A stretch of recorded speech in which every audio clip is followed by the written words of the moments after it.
The accusation landed between the Pastries and the Projector remote. I think we need to address the plagiarism issue before this goes any further. For a second, all I could hear was the hiss of the espresso machine through the glass wall, the fluorescent buzz above conference room Hudson, and the small, stupid click of my manager setting down her gold pen as if she were chairing something respectable. I was standing there with my campaign deck open on the screen, my name still on the title slide, and my replacement, though none of them had used that word yet, was smirking into a coffee she hadn't paid for. My name is Elena Marquez. I was 39 when I walked out of Rowan Vale Creative in Lower Manhattan and took half their reputation with me.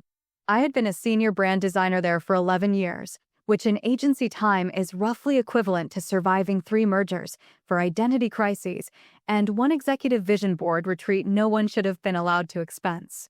Rowan Vale was a major New York marketing agency with 240 employees, 6 floors in a glass building on Varick Street, and the kind of client list people liked to say out loud a little too casually, a global skincare brand, 2 national retail chains, a streaming platform, a luxury hotel group, and a fintech company that paid us $2.8 million a year to make their compliance updates look like innovation. I built the visual systems that kept those accounts alive. In 11 years, I led 63 campaign launches with a 96.4% on-time delivery rate. I created the Atlas brand continuity system, which standardized cross-channel design assets and reduced client revision rounds by 41% in the first year. I built the Northstar Approval Matrix, a review workflow that cut internal sign-off delays from an average of 5.6 days to 1.8. Which sounds unromantic until you've watched a $1 million campaign stall because a vice president forgot to open a PDF. I designed the Ember Performance Library, a modular asset framework that scaled one retail client's holiday campaign across 312 deliverables in 19 days without a single misspec. One of my packaging redesigns increased in-store conversion by 18.7% over a 2-quarter period. A hospitality rebrand I led helped secure a 3-year extension worth $4.3 million to the agency. None of those numbers were guesses. Agencies love adjectives. I prefer records. I hadn't taken a full 2-day weekend off in 3 years.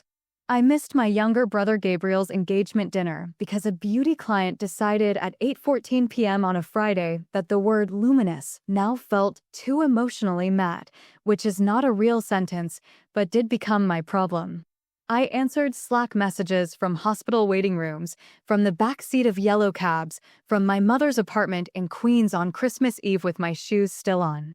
I kept spare contacts, concealer, and USB-C adapters in the same pouch because eventually your life becomes whatever your job can reach. I am not dramatic by nature. Quiet mostly.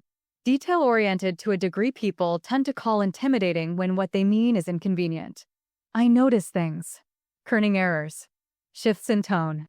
The exact second someone stops speaking to you like a colleague and starts speaking to you like a problem. Rowan Vale ran for years on the labor of people like me, people who could turn chaos into polished decks by 9 a.m. and then sit silently while someone else took credit in a conference room with reclaimed wood paneling and artisanal seltzer. The someone else in this story was named Camille Hart. She was 34, a senior copy strategist by title, though titles at Rowan Vale often had the buoyancy of decorative balloons. Camille had been hired 4 years earlier, and within a month everyone knew 2 things. First, that she and our creative director, Dana Whitmore, had been best friends since 2nd grade in Westchester. Second, that this explained an astonishing amount. Dana never announced the connection formally, of course. Agencies prefer their favoritism organic. But Camille talked about it the way other people mention summer camp or Pilates instructors. Dana and I literally built our first mood board together in 8th grade, she once said in a client meeting, which was a strange sentence even before you considered that she was using it to justify overriding a production timeline she did not understand. Camille dressed expensively in a way that suggested she had seen wealthy people from medium range and tried to recreate the effect from memory. Silk blouses a half size too tight. Trousers hemmed for heels she never actually wore.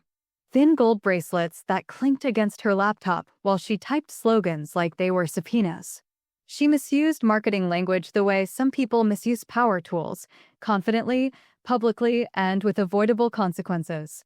She said things like, "We need to optimize the visual bandwidth of the copy architecture," and "let's synergize the brand grammar with a more disruptive empathy funnel." She once told a client we should increase the logo's emotional accessibility, and then nodded as if she'd said something with structural integrity. She confused licensing with ownership, grid systems with templates, and plagiarism with the unsettling experience of seeing someone more confident arrive at the answer faster than she did. She was also, and this mattered more than the jargon, casually cruel in the way protected people often are. Not loud, not cinematic, just constant. She moved deadlines without telling me, then asked why deliverables were late. She deleted comments from shared docs and said I'd ignored feedback. She joked about my clothes in front of junior staff, Elena dresses like the final boss of Adobe, and waited for people to laugh. Some did. Most didn't. She had a gift for planting small abrasions and then acting surprised that anyone was bleeding. The first person who said something to me directly was Malik Thompson, our production manager, a man with the exhausted moral clarity of someone who had survived 7 years in agency operations without becoming fictional. Malik was 42, wore immaculate sneakers with button-downs that cost less than they looked, and spoke in the precise tone of a person who had watched too many preventable messes become strategy. He leaned against my desk one night around 8:30 while I was rebuilding a deck Camille had derailed that afternoon. "You know she's setting traps, right?" he said. I kept adjusting image alignment. "I know she's inefficient." Malik gave me a long look. "No, inefficient is forgivable. This is recreational." I almost smiled.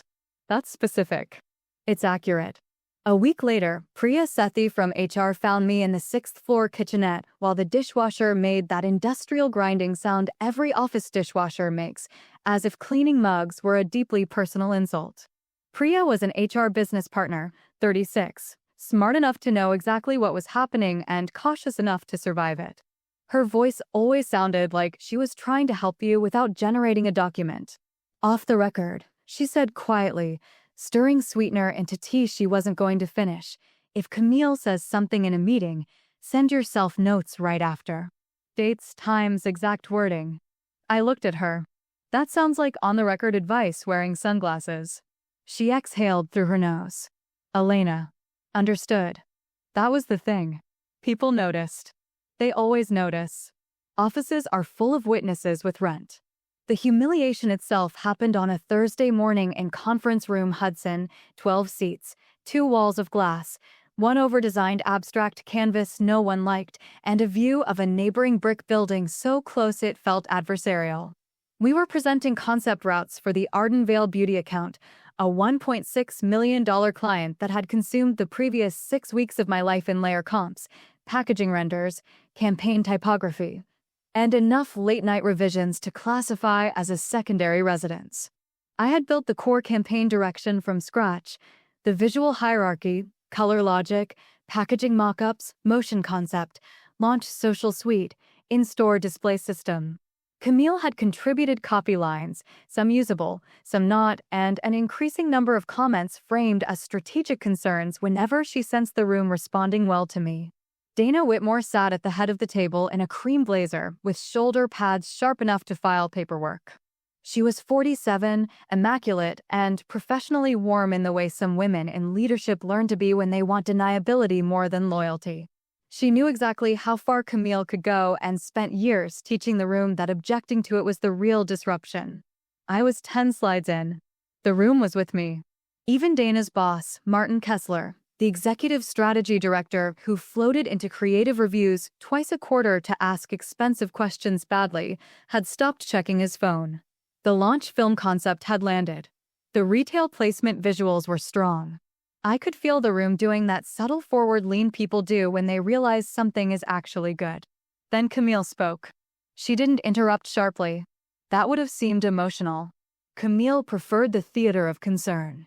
"Sorry," she said, lifting one hand with that soft, polished smile she used right before making someone else's afternoon unlivable. Before we go further, I think we need to address something pretty serious. The room shifted. I turned toward her. What specifically?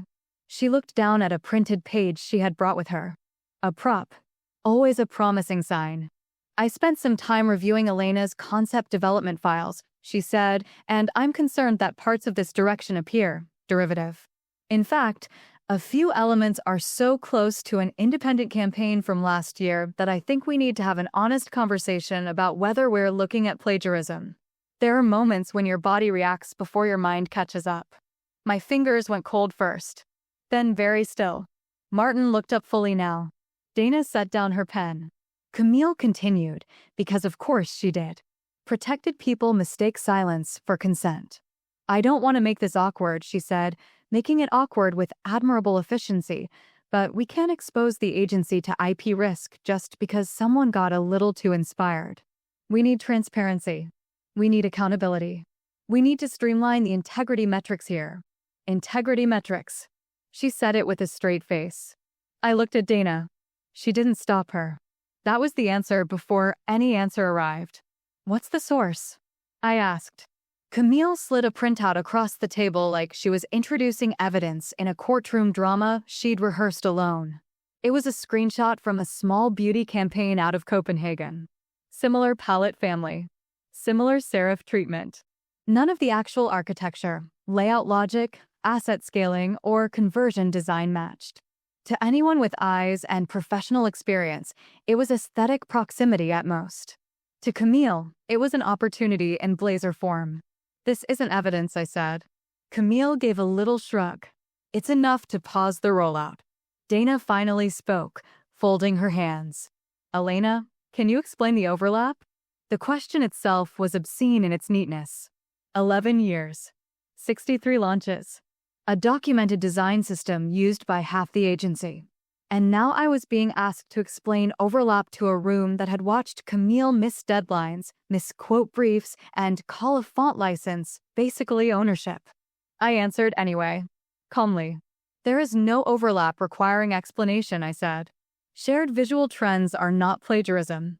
The underlying structure, file history, source development, and timestamped iterations all exist. Camille leaned back, smiled into her coffee. Well, timestamps can be manipulated. That was the moment. Not the accusation. Not even Dana's silence. That sentence. Because timestamps can be manipulated, yes. But not the records I kept. Not the archived Slack threads. Not the Figma version history. Not the screen recordings I had started saving 3 months earlier after Camille accidentally deleted my attribution from a pitch deck and told Dana I was being territorial. Not the HR complaint drafts I never submitted because Priya's face had already explained the internal math. Not the audio from 2 one-on-one meetings where Dana told me, very gently, that I should try to be less sensitive to Camille's communication style if I wanted to remain leadership track. I remember the room in unnatural detail. The citrus smell of untouched pastries. Condensation sliding down a glass water carafe. Malik, near the back wall, going perfectly motionless. Priya in the doorway, late to the meeting, hearing enough in one sentence to stop walking. I looked at Dana again. Are you endorsing this accusation?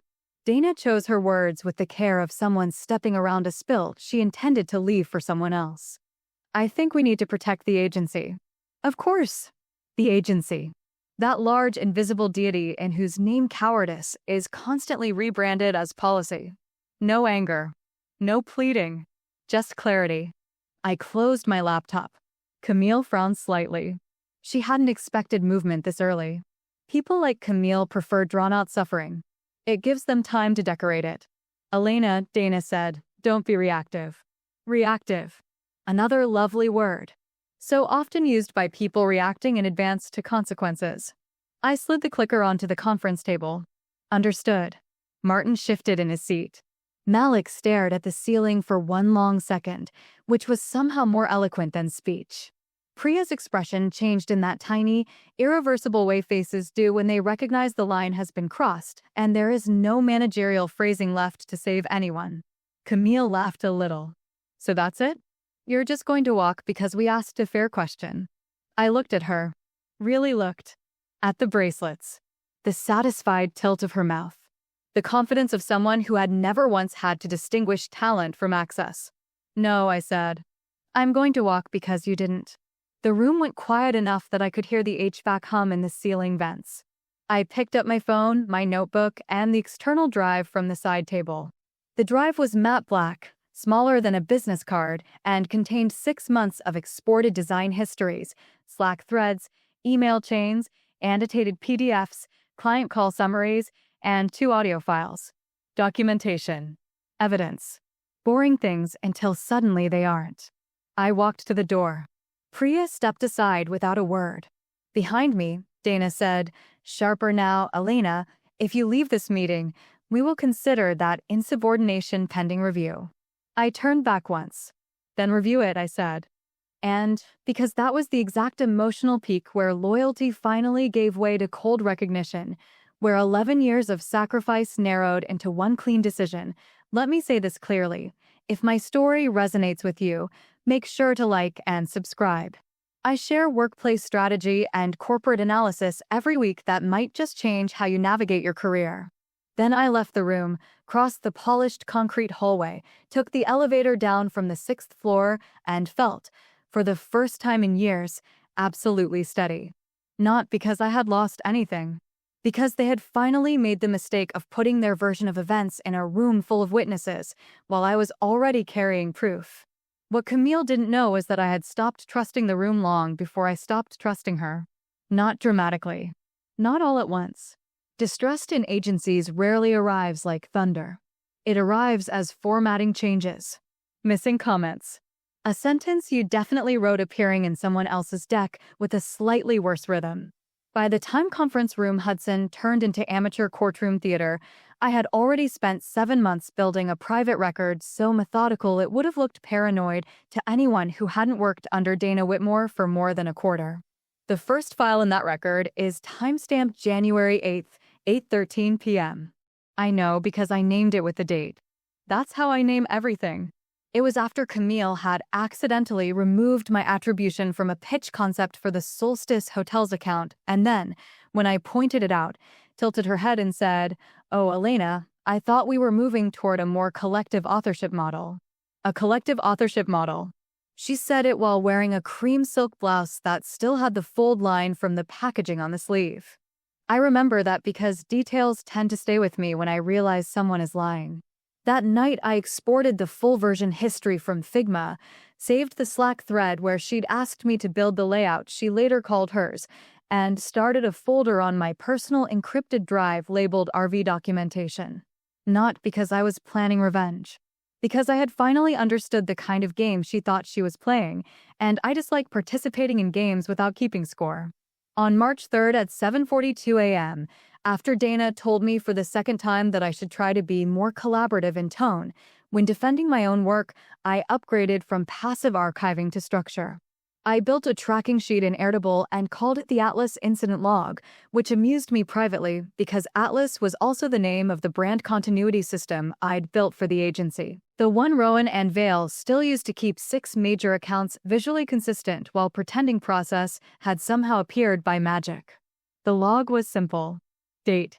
Project. Claim made. Source file. Witnesses. Attached evidence. Clean. Boring. Fatal, eventually. On April 19th at 6:28 p.m., I started recording one-on-one meetings when Dana requested informal alignment chats. New York is a one-party consent state. A useful detail. So is this. People who rely on favoritism are astonishingly casual when they think the room is temporary. Dana said things in those meetings she would have denied under bright lighting. Camille's just more naturally strategic than you. You can be a little rigid about ownership. Sometimes leadership is letting other people carry the narrative. Carry the narrative. Meaning, hand over your work with a smile so the right person can present it. I saved every audio file with a date, time, and 2-line summary. I backed them up twice, once to an encrypted cloud archive and once to the matte black drive I picked up from the side table before I left Hudson. I also exported email chains, preserved Figma histories in PDF and CSV formats, and downloaded Slack threads with metadata intact.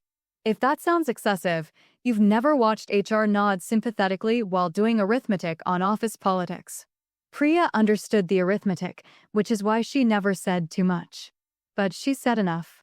On June 14th in the 6th floor kitchenette, while the refrigerator hummed and someone had abandoned a half-eaten sweetgreen bowl on the counter in a way that felt spiritually consistent with agency leadership, she stirred her tea and said, "If you ever need a complete timeline, make sure it's not only internal. Internal systems become unavailable surprisingly fast." I looked at her. That sounded almost helpful. It sounded employable, she said. So on June 15th at 9:06 p.m., I created an external archive under my own legal name, mirrored every relevant project history that I had the right to retain as evidence of authorship and misconduct, and organized it by client, date, and personnel. Rowan Vale had its own folder by August. By September 22nd, after Camille falsely told Malik I'd missed a packaging spec she herself had approved in the wrong dimensions, I added screen recordings to my process. Quiet little captures. Cursor movement. Layer construction. Naming conventions. The unglamorous mechanics of who actually built what. That was the part people like Camille never understand. They think talent is the whole story. Or access. Or performance. They don't understand infrastructure. They don't understand that the calmest person in the room is often the one with the cleanest archive. 3 weeks before the Hudson meeting, I had one final confirmation that this was going exactly where I thought it was. Dana pulled me into meeting room Mercer, a narrow interior room with no windows, bad ventilation, and one of those two small round tables designed to make every conversation feel vaguely disciplinary. She closed the door and said, "You need to make peace with the fact that visibility is shifting." To Camille. Dana gave a thin smile. To people who know how to position value. There it was. Not even hidden. Just mediocre philosophy in a blazer. I went back to my desk, opened the Atlas incident log, and added a new entry at 4:17 p.m. Then I exported another full file history from the Rowan Vale campaign. Then I duplicated my resignation draft, which until then had been an empty document with a title only. I still wasn't certain when I'd use it. But certainty is overrated. Preparation is better. By the time Camille slid that Copenhagen printout across the table in conference room Hudson, she wasn't springing anything on me. She was walking into a structure I'd spent 7 months quietly load-bearing. She thought she was creating doubt. What she was actually doing was giving me a final, public sentence to attach to a complete private record. They never see that part coming. People protected by friendship almost never do.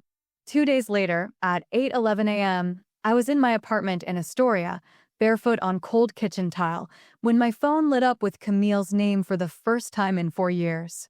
Not Slack. Not email. My actual number. That alone told me the day had started badly. She left a voicemail before I could decide whether curiosity outweighed hygiene. "Elena, hey, it's Camille. So, small issue. Very fixable. We're having a little versioning confusion with the Rowan Vale launch files because apparently some of the linked assets aren't resolving through the shared package architecture, which honestly feels like a systems hygiene thing more than anything else. And Dana's asking weird questions, so if you could just call me back and help us streamline the asset bandwidth, that'd be ideal." Asset bandwidth. Systems hygiene. Versioning confusion. It was remarkable how quickly nonsense phrases begin to sweat when deadlines get involved. I knew exactly what had happened.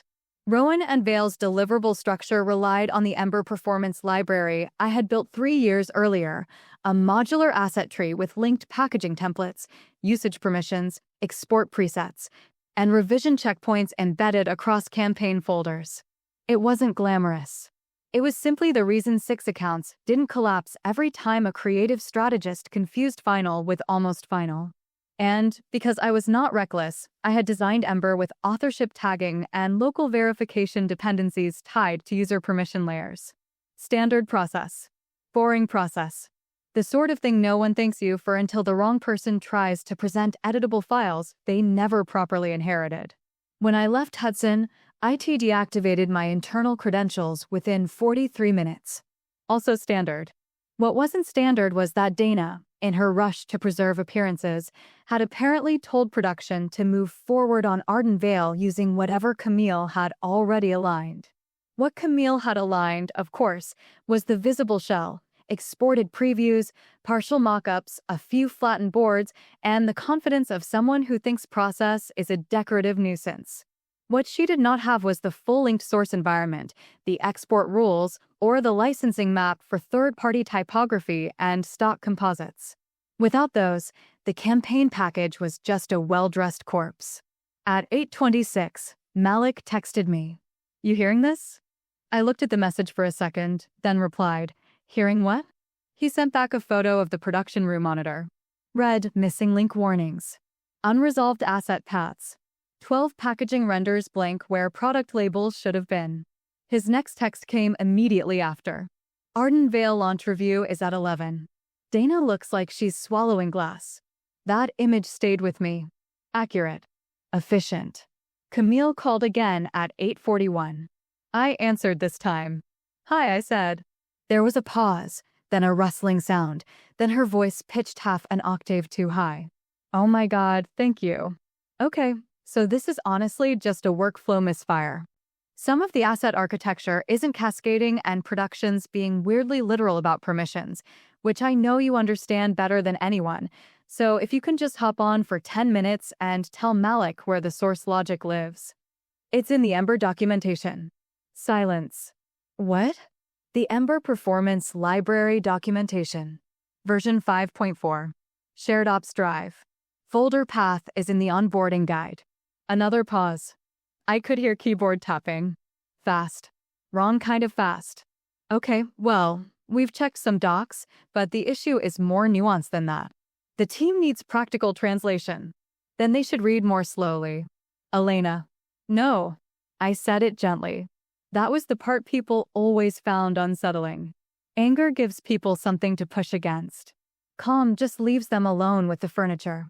At 10:57, Arden Vale postponed the launch review by 72 hours.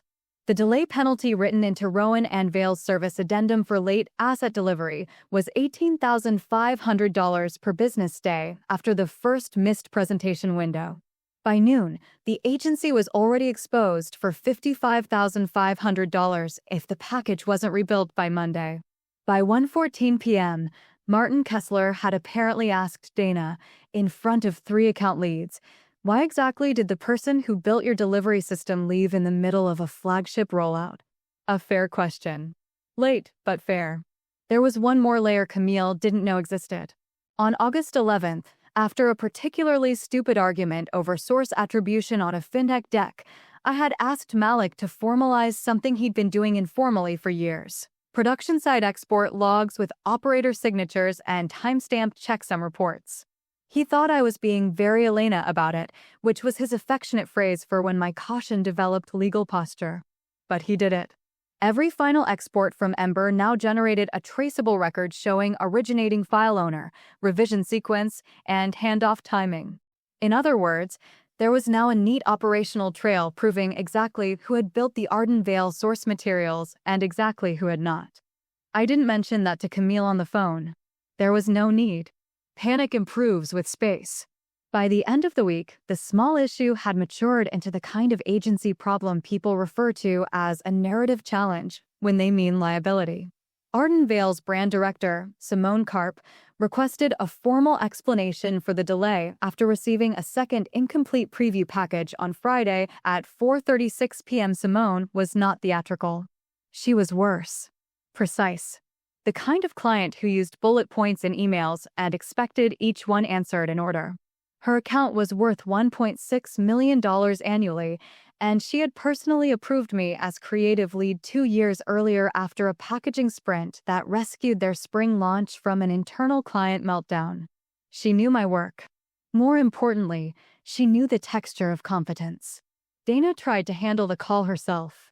That, I was told later, lasted 11 minutes. At 6:02 p.m., Malik sent me. Simone asked, "Why is Elena not on this call if she built the original system?" Nobody had a good lie ready. I was at my mother's apartment in Queens that evening, finally attending a family dinner I'd postponed twice for agency emergencies that now seemed embarrassingly self-important. My mother was arguing with my aunt about whether coriander ruined lentils when my phone began vibrating across the table. Dana. Then Camille. Then Dana again. Then Priya. I stepped into the hallway and answered Priya. "You don't owe me anything," she said immediately. "No hello. Sensible. But I think you should know HR has been asked to review whether your departure created operational risk through undocumented knowledge concentration." I leaned against the wall and closed my eyes for 1 second. Undocumented. Yes. Interesting choice. I thought so. Because, of course, nothing says undocumented knowledge concentration like 11 years of manuals, version histories, export logs, and onboarding guides no one bothered to read because the wrong person wrote them. "What happens next?" I asked. Priya lowered her voice. "Camille is telling people you sabotage the files. Dana is letting that idea breathe. Malik is furious. Martin's involved now. And Simone Karp has paused approval on the December retainer extension. The December retainer extension was worth $420,000. "Thank you," I said. There was a beat of silence. Then Priya said, very carefully off the record, "If someone accused me of sabotage after months of documented harassment and false attribution, I might be less interested in helping them control the story." "I see. I'm sure you do." I hung up and looked at my phone for a long moment. The hallways smelled faintly of garlic and furniture polish.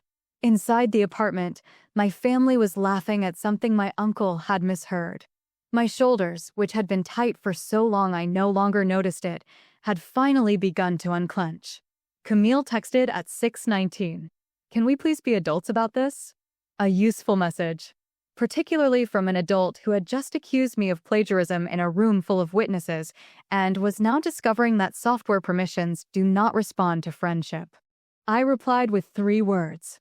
"Read the documentation." She called within 30 seconds. I let it ring. By Monday morning, Rowan and Vale had lost the Arden Vale December extension.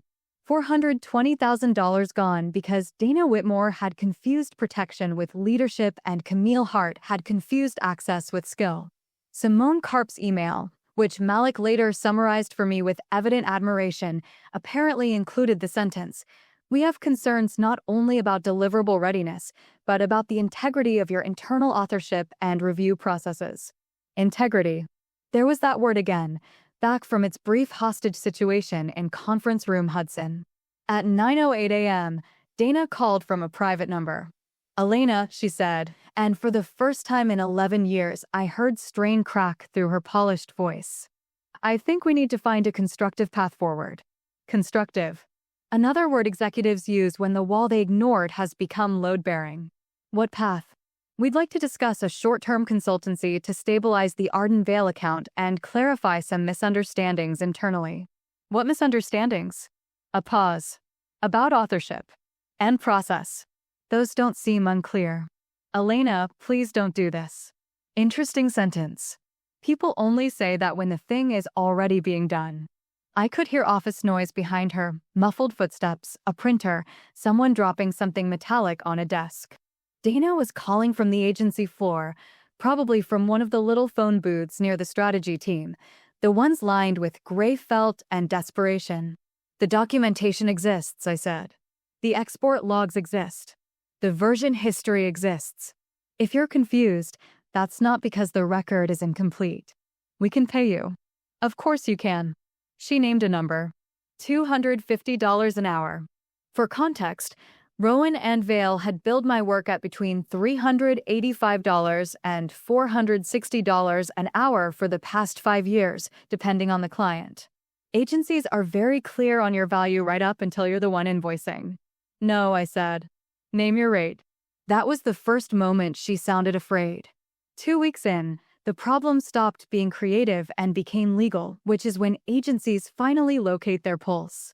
Arden Vale's legal team requested a full chain of authorship review after Camille's plagiarism accusation made its way, through routes both obvious and inevitable, beyond Conference Room Hudson. Someone had talked. Maybe Malik. Maybe Priya. Maybe one of the junior designers who'd sat frozen through the meeting and later decided they preferred facts to loyalty theater. It hardly mattered. The accusation existed now outside Dana's framing, and once a client hears the word plagiarism attached to a campaign they were about to pay millions to launch, they tend to become wonderfully attentive. At 11:23 a.m. on the 14th day after I walked out, I received an email from Rowan and Vale's outside counsel requesting a voluntary conversation regarding intellectual property provenance on the Arden Vale campaign. Voluntary is such a charming word. It arrives so politely while carrying handcuffs in its purse. 5 minutes later, Camille called me crying.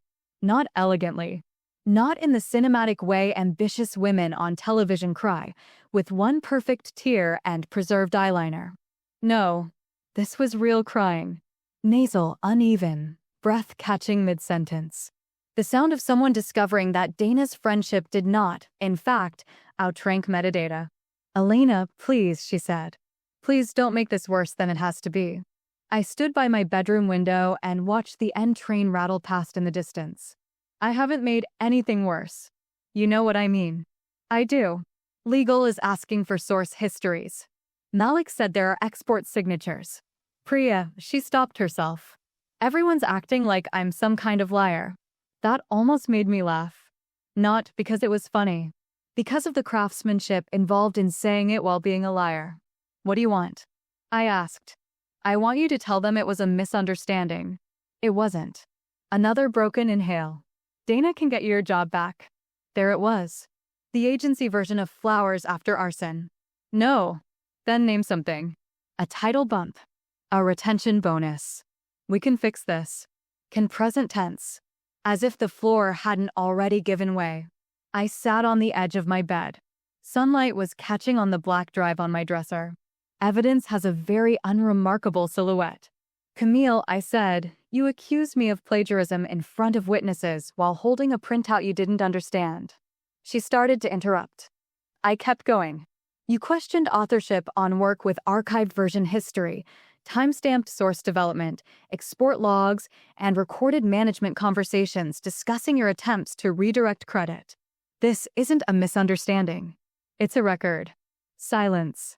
Then, very small, recorded conversations? Yes. Her breathing changed. You could hear the exact second panic becomes arithmetic. By that afternoon, I had heard from 4 people at Rowan and Vale. Malik texted, "If they ask, I'm not lying for them." Priya emailed from her personal address, "If counsel contacts you directly, get representation before answering anything." Martin Kessler, astonishingly, left a voicemail saying, "Elena, I think there may have been a serious failure of managerial judgment here, and I'd appreciate a chance to talk." Managerial judgment. Executives do love a bloodless phrase when the floor is stained. I did not return any of those messages immediately. Not because I was overwhelmed. Because I was finally in the rare position of having no need to rush for anyone else's comfort. Before I tell you what happened next, you might be wondering the obvious question. Why didn't I expose everything the first time Camille started sabotaging me? Why stay quiet for months when the evidence was already there? That's exactly what I'll cover in next week's video, so make sure you're subscribed. Because the answer isn't weakness, and it isn't fear. It's something much more common in high-performing people and much more expensive. 3 weeks in, Rowan and Vale had progressed from denial to administrative panic, which is a very specific stage of institutional grief. It is the stage where people begin forwarding emails with "circling back" in the subject line while legal quietly starts billing by the quarter hour. The simultaneous failures arrived on a Wednesday because of course they did. Wednesdays are where agencies put their optimism before it goes to die. The first problem was client-side. Arden Vale was not the only account affected by the Little Authorship Theater in Conference Room Hudson. Once legal requested a chain of authorship review on that campaign, 2 other clients asked variations of the same question, which in agency language sounds polite and in business language means, "We think your internal controls may be fictional." Solstice Hotels, the account Camille had tried to collectivize back in January, requested a full audit of source ownership on the spring relaunch assets before approving their Q1 expansion. That expansion was worth $610,000. The fintech client, the one paying $2.8 million a year to make regulatory updates look like innovation and aspiration, had accidentally married a terms and conditions page, paused a renewal presentation pending. Clarity on creative process integrity. Clarity. Another lovely word people use when they suspect you have been lying in better clothes. The second problem was internal and much uglier. HR had opened a formal hostile work environment review after 2 junior designers, then a third, then Malik Thompson himself provided written accounts of Camille's behavior and Dana's pattern of shielding it. Malik's statement, which I later saw portions of through counsel, was only 2 pages long. It did not need to be longer. The issue was never a single comment, he wrote. It was a repeated pattern of credit reassignment, deadline manipulation, and public humiliation that everyone understood, but no one was empowered to stop. There is a kind of sentence that does not sound dramatic until you realize it is true enough to survive being printed. The third problem was mine, in the sense that they had now decided I should be one. At 9:12 a.m., I received an email from Dana Whitmore's attorney, a man named Scott Berman, whose headshot on the firm website had the polished emptiness of a luxury condo lobby. The letter alleged misappropriation of proprietary agency materials, intentional reputational harm, and interference with client relationships. It demanded immediate deletion of any internally sourced campaign assets, communications, recordings, and derivative records in my possession. It also threatened damages, estimated in excess of $1.9 million. Estimated, meaning invented, but in a serif font. I forwarded the email to the attorney I'd retained the week after Hudson. Her name was Nora Feldman. Employment and retaliation specialist. Compact sentences. Excellent shoes. She replied 17 minutes later. Do not delete anything. Do not respond directly. This is intimidation written by someone who hopes you don't know the difference between evidence retention and theft. I do know the difference, I wrote back. I assumed as much. Nora sent her response at 10:04. 4 paragraphs. First, I had retained evidence of harassment, false attribution, and retaliatory management conduct, not proprietary campaign assets for competitive use. Second, New York labor law and anti-retaliation protections were not improved by dramatic legal adjectives. Third, any assertion that I had damaged client relationships would need to be reconciled with the documented sequence of Dana Whitmore's managerial decisions, Camille Hart's plagiarism accusation, and Rowan and Vale's own internal review. Fourth, if they wished to continue, discovery would be illuminating. Illuminating. Nora and I got along immediately. Camille, meanwhile, had apparently decided legal aggression and emotional collapse were not mutually exclusive strategies.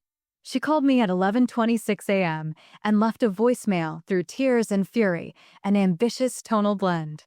You can't just keep this archive like some kind of weapon, Elena. That's insane. That's actually insane.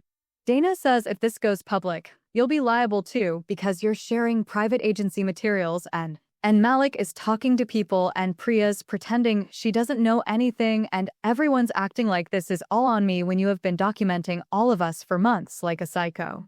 I listened to the voicemail twice. Not because it upset me, because it clarified her worldview in a way that would later be useful. To Camille, the irrational act was not false accusation, sabotage, or harassment protected by friendship. The irrational act was memory. A woman like Camille can survive almost anything except a record kept by someone quieter than she is. There was one more layer she didn't know about. On July 2nd, at 6:51 p.m., after Dana had dismissed one of my concerns with "you need to stop taking Camille so personally," I had filed a confidential consultation request with the New York State Division of Human Rights. Not a complaint. Not yet. Just a consultation. A factual timeline. Dates, meetings, behavior patterns, HR interactions, witnesses.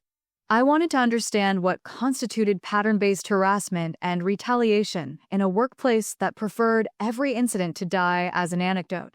The attorney who reviewed that consultation told me something simple. If this escalates publicly, chronology will matter more than emotion. So I kept chronology.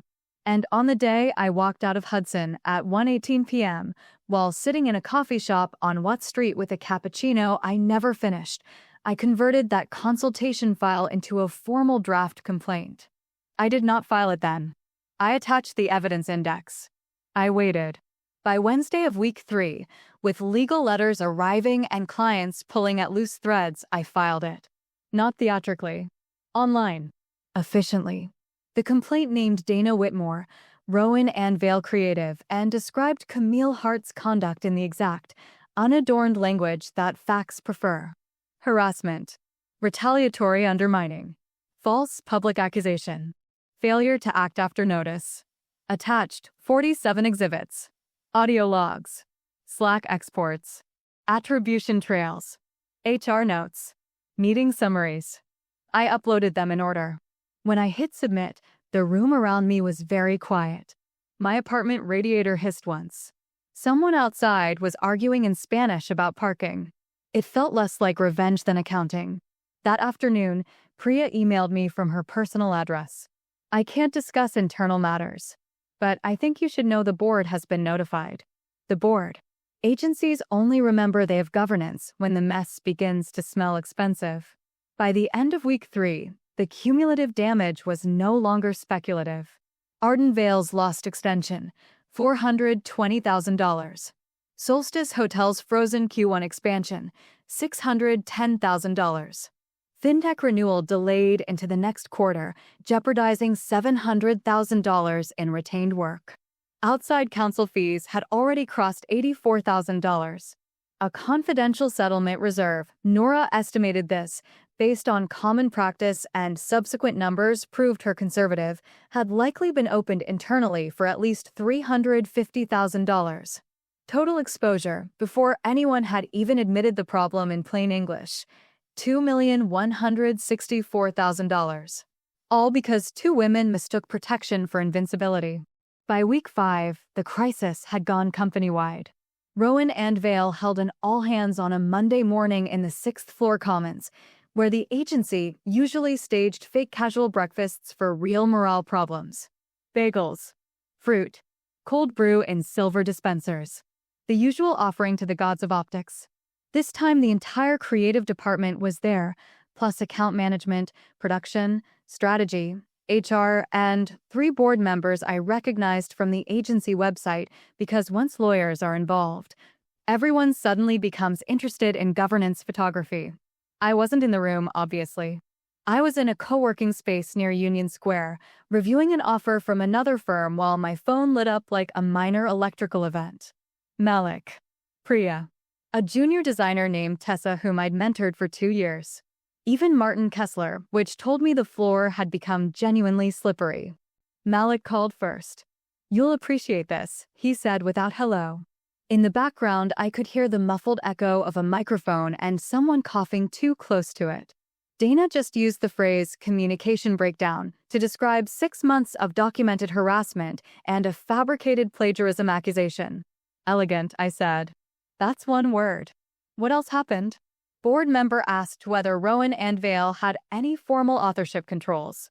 The room got very interested in the floor. I closed my eyes briefly. Because the answer is no. The answer, Malik said, is that the only real authorship controls belong to you. Tessa texted next. Camille just cried in front of everyone and said she feels mischaracterized. A minute later. Dana did not defend her. That was information. Dana never stopped protecting Camille until the cost of protection exceeded the emotional value of loyalty. Which, if we're being honest, is how most office friendships end when money gets involved. At 2:07 p.m., Dana called me herself. Not polished this time. Not managerial. She sounded exhausted in the raw, expensive way of people who have spent the day realizing the room is no longer following the script. Elena, she said, I need to ask you something plainly. Please do. What would make this stop? A fair question. Late again, but fair. I looked out through the co-working space glass at Broadway traffic sliding past in gray ribbons. It depends what you mean by stop. Don't do that. There was the old Dana for a second. Irritated by precision because imprecision had served her better. No, I said. You asked plainly. She exhaled. I could hear paper moving, maybe her hand shaking against a desk, maybe just fatigue. The board wants resolution. Legal wants containment. HR wants a settlement discussion. Camille is saying she was under pressure, which frankly is not helping anyone. If you want money, say money. If you want a statement, say statement. If you want your job back. I don't. A pause. We can offer creative group director, she said. Immediate promotion. Salary of $245,000. Retroactive bonus adjustment. Reporting line independent of Camille. There it was. 11 years of under-recognition translated, under pressure, into a neat compensation package with a bow on it. It was almost touching, like a florist arriving after the funeral. No, I said. Elena, be serious. I am. What do you want? I thought about that carefully, because by then I knew exactly what I did not want. I did not want to return to a room that had required public collapse to recognize private value. I did not want a bigger title inside the same moral architecture. I did not want to spend the next 3 years being treated as both savior and threat. I want the truth documented, I said. In writing. I want any settlement terms to include a factual acknowledgement of the plagiarism accusation, the attribution interference, and management inaction after notice. I want neutral reference language amended to positive performance language. I want my unused PTO and disputed bonus paid in full. I want non-disparagement to be mutual. And I want no contact from Camille. Dana was silent long enough that I could hear the ambient whoosh of the co-working HVAC. You're asking for an admission. I'm asking for accuracy. Legal will never approve that. Then I suppose the process continues. She laughed once. Not happily. More like a person discovering the elevator cables had been cut several floors ago. You're enjoying this. No, I said. I'm finished with it. That was the truth. Satisfaction is not the same as appetite. I wasn't feeding on their panic. I was simply no longer volunteering to absorb the cost of their choices. At 7:43 that night, Camille sent the final desperate plea herself. Not a call. A 6-paragraph email with no subject line, which is always a bad sign. She wrote that she'd been under extraordinary pressure, that Dana had often framed things competitively, that she never intended to harm me, that the plagiarism accusation had been a misguided attempt to raise a process concern, and that if I withdrew the complaint and cooperated with internal resolution, she would personally advocate for whatever outcome I wanted. Advocate. From Camille, the woman who had spent months treating my work like a public utility. I read the email once, then forwarded it to Nora. Her reply came back 3 minutes later. This is extremely useful. Do not answer emotionally. I wasn't planning to. I know. That's why I like you. I sent Camille one line. I prefer formal channels. That was the end of direct contact. The following Monday, the story left the building. Not because I leaked it recklessly. Because once institutions start fumbling evidence, they create their own weather. Nora had advised me from the beginning that if Rowan and Vale attempted to frame my departure publicly as performance-related or misconduct adjacent, we would respond with documentation. We did not need to volunteer a spectacle. We only needed to be prepared for revisionism. Revisionism arrived right on schedule at 8:34 a.m., when a trade newsletter called Adwire Daily published a short, oily item about internal tensions at Rowan and Vale following the departure of a senior designer amid source attribution disputes. Source attribution disputes. A phrase so carefully evasive it practically came gift-wrapped by PR. Malik texted me the link with one sentence. They're trying to launder it. He was right. Someone at the agency had attempted to put a soft focus version of the story into circulation before the harder version found oxygen. So at 10:02 a.m., Nora sent a response packet to Adwire Daily's editor. Not everything, just enough. A formal statement that I had resigned following a false plagiarism accusation made in a meeting with witnesses. Attached excerpts from timestamped version histories establishing authorship. A transcript excerpt from one recorded conversation in which Dana advised me to be less sensitive to Camille's communication style. A screenshot of Camille requesting the very design direction she later implied I'd stolen. Clean. Verifiable. Boring in the way truth often is right before it becomes devastating. At 1:16 p.m., AdWire updated the piece. By 3:40 p.m., it had been picked up by two larger marketing industry accounts on X and LinkedIn. By 6 p.m., former employees were commenting with their own stories about Dana and Camille: credit theft, public belittling, protected favoritism, HR silence. 9 stories by nightfall. 13 by the next morning. Apparently my experience had not been a special event, just a well-documented one. That same afternoon, Solstice Hotels formally terminated their spring relaunch work. $610,000 gone. The fintech client reduced their annual contract by $1.1 million and shifted campaign oversight to another agency pending leadership remediation. Rowan Vale demanded reimbursement for 2 weeks of delayed launch work totaling $93,000 and withdrew from final negotiations entirely.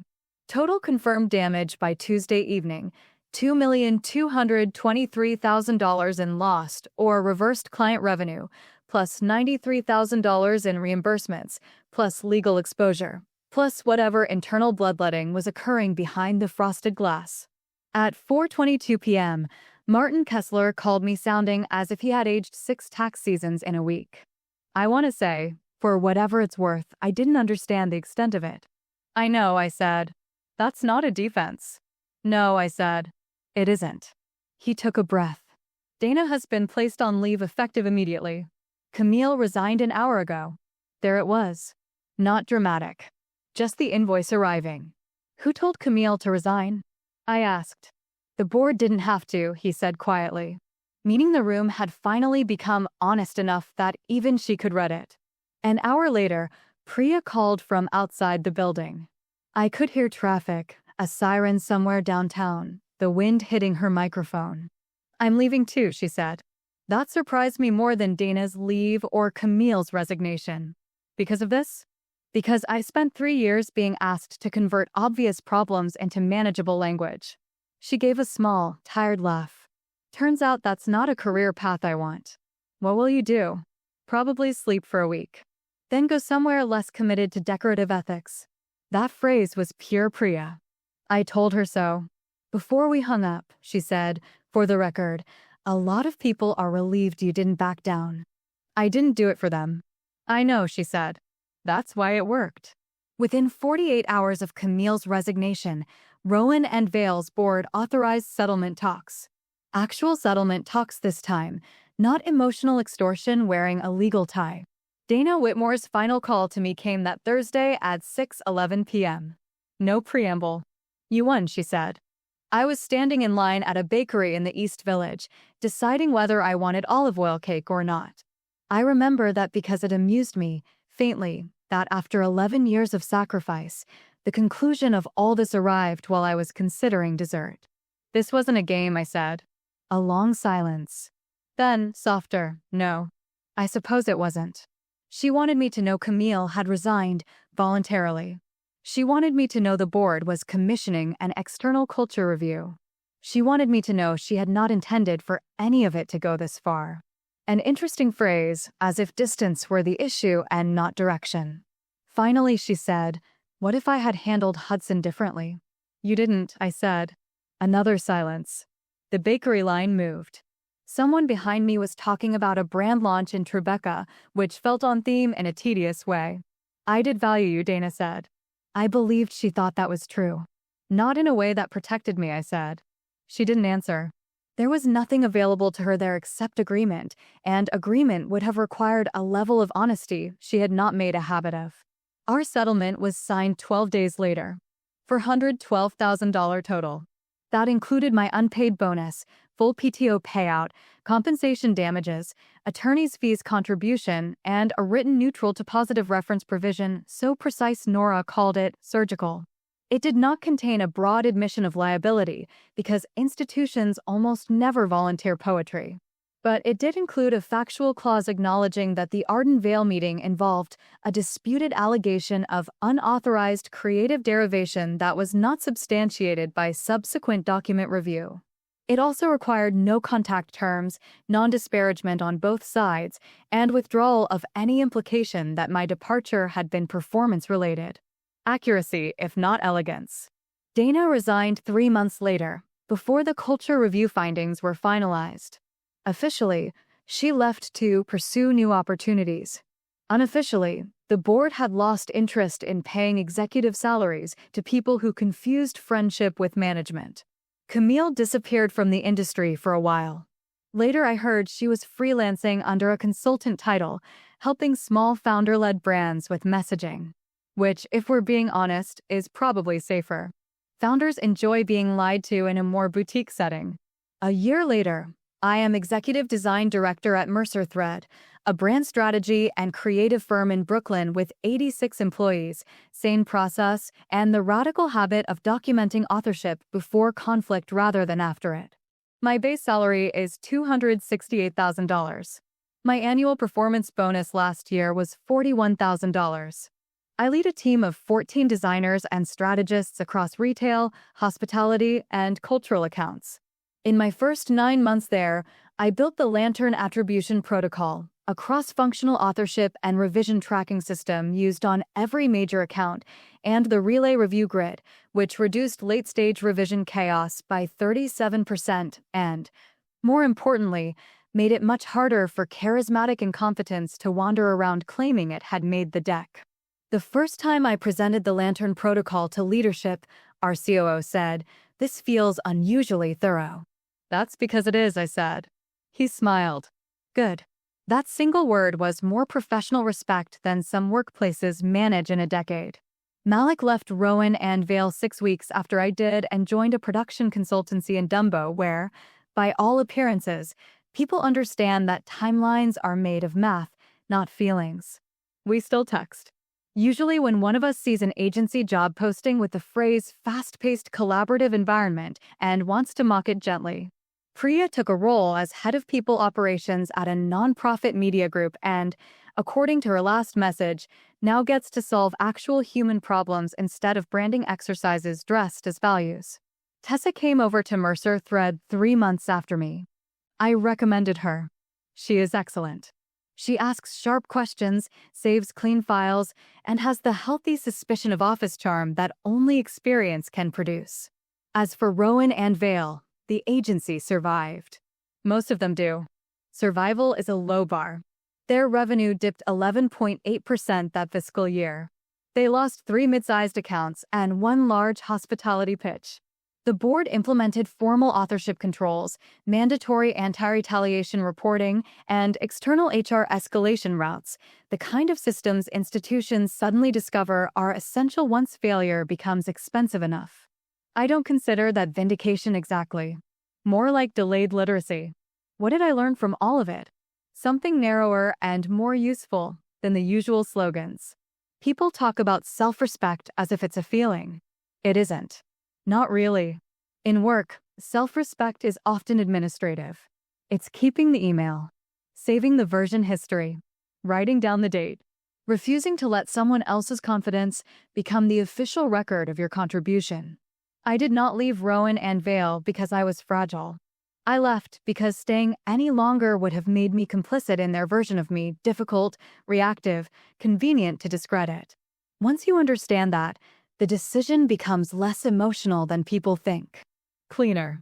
Colder. More merciful, actually. If you've ever felt cornered, rewritten, or quietly erased by people who thought their friendship mattered more than your work, I hope this shows that standing your ground works. I share workplace strategies and corporate analysis every week that help you navigate professional betrayal. Like and subscribe if you found value here. Remember, the people trying hardest to control the story are usually the ones most afraid of the record. Keep yours.